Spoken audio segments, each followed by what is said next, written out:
ஓம் ஸ்ரீ சாய்ராம். இவ்ளோ நாளா நம் வேதம் தொடர ஃபாலோ பண்றவங்களுக்கு நம்ம முதல்ல பார்த்த டீசர்ஸ்ல வந்த கேள்விகளா இருக்கட்டும், அதுக்கப்புறம் வந்த வீடியோஸோட தொடக்கத்துல வந்த கேள்விகளா இருக்கட்டும், இதுல ஒரு சில கேள்விகளுக்கு நம்ம சாய் அன்பர்கள் பேசின வீடியோஸ்ல பதில் கிடைச்சிருக்கும்னு நம்புறோம். இந்த பதில்களோட ஒரு தொகுப்பு தான் இந்த எபிசோடு. இந்த வேதத்தை யாரெல்லாம் சொல்லலாம், ஏன் சொல்லணும், அப்படி சொல்றதுனால யாருக்கெல்லாம் எந்த மாதிரி பலன்? வேதம் சுவாமியோட பரபிரம்மனோட மூச்சு.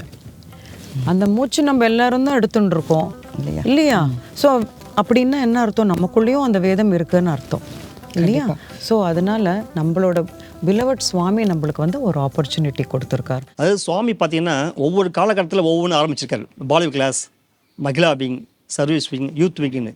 ரீசனாக சுவாமி அந்த வேதத்துக்கு இம்பார்ட்டன்ஸ் கொடுத்து, வேதம் சொல்லுங்கள் எல்லாரும், இது பசங்களாம் சரி, பெரியவங்க, மகிழாஸ் யாரும் கூட வேதம் சொல்லலாம் அப்படின்னு சுவாமி இந்த வேதத்துக்கு இம்பார்ட்டன்ஸ் ஏன் குத்தாட்டுறது இப்போ தான் புரியுது எனக்கு. எல்லாருமே வேதம் சொல்ல ஆரம்பிச்சிட்டாங்க. நம்ம ஆர்கனைசேஷன் மூலிமா நிறைய பேர் கேட்குறாங்க. இதெல்லாம் பார்க்கும்போது நிறைய இப்போது வேர்ல்டு லெவலில் பார்த்து நிறைய கலாபரேட் நடந்துகிட்டு இருக்கு. ஸோ இதெல்லாம் அந்த வைப்ரேஷன் மூலிமா அதெல்லாம் தடுக்கிறதுக்காக தான் இந்த வேத மந்திரங்கள் அங்கங்கே முழங்கணும் சுவாமி ஆரம்பித்து சொல்லிட்டு இருக்காரு போல் இருக்கு. வேதத்தை ஸ்ரவணம் பண்ணா, அதாவது கேட்டா மட்டும் போதுமா, இல்ல பாராயணம் பண்ணா போதுமா, இல்ல அதோட உள்ள அர்த்தத்தை புரிஞ்சு நம்ம வாழ்க்கை முறையில அதை கொண்டு வரணுமா? இது நபூதோன பவிஷ்யத் யாருமே பண்ணலை. இந்த அவதாரத்தில் தான் இந்த யுகத்துக்கு உண்டான ஒரு தர்மத்தை சுவாமி ஸ்தாபனம் பண்ணார். லவ்வால் சர்வாங்கிறதுனாலே இந்த ருத்ரத்தினாலே நம்ம தெரிஞ்சிக்க வேண்டிய ஒரு முக்கியமான விஷயம் என்னென்னா, இந்த ருத்ரத்தினால் எல்லாமும் பரமாத்ம ஸ்வரூபம் நாம் உணர்கிறோம், அபின்ன ரூபமாக உணர்கிறோம். அப்புறம் உணர்ந்தவொடனே என்ன பண்ணுறோன்னா, கடைசியில் நம்ம விக்னேஷ் சொன்ன மாதிரி சேவையில் போய் முடிகிறோம். ஸோ அந்த ருத்ரமானது படிச்சுன்னா மட்டும் போராது, உணர்ந்துனா மட்டும் போராது, அது சேவையினை சென்று தெரிந்தால் அந்த ருத்ரத்தினுடைய தாத்பரியமானது முழுமையாக நாம் அந்த அடைவோமாக அப்படின்னு நமக்கு தெரியுது.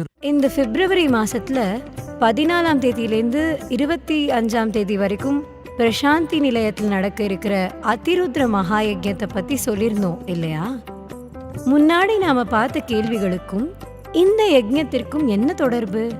இந்த அதிருத்ரம்ன்றது ஒரு உயர்ந்த ஒரு வழிபாடு, மகாபிராயஷ்சித்தம் என்று சொல்கிறார்கள். தவறுகள் எவ்வளவோ நம்ம அழிக்கிறோம், இதுக்கெல்லாம் பெரிய ஒரு பிராயஷ்சித்தமாக சாஸ்திரத்திலே சொல்லப்பட்டிருக்கிறது.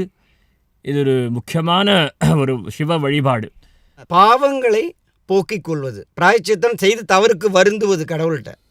மகா பிராயச்சித்தம் அப்படின்னா ஜென்மாந்தரமாக நம்ம சேர்ந்து வச்சுருக்கோமே குப்பை கோலை, அது எல்லாத்தையும் கிளியர் பண்ணணும் பகவான்கிட்ட. அதுக்கு இந்த ஒன்னால தான் முடியும்னு சொல்லிட்டார் பகவான்.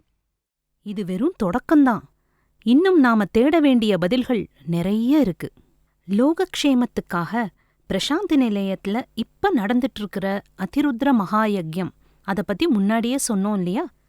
நம் வேதம் தொடருக்கு இந்த யஜ்யத்தை விட ஒரு பிரம்மாண்டமான தொடக்கம் இருக்க முடியுமா?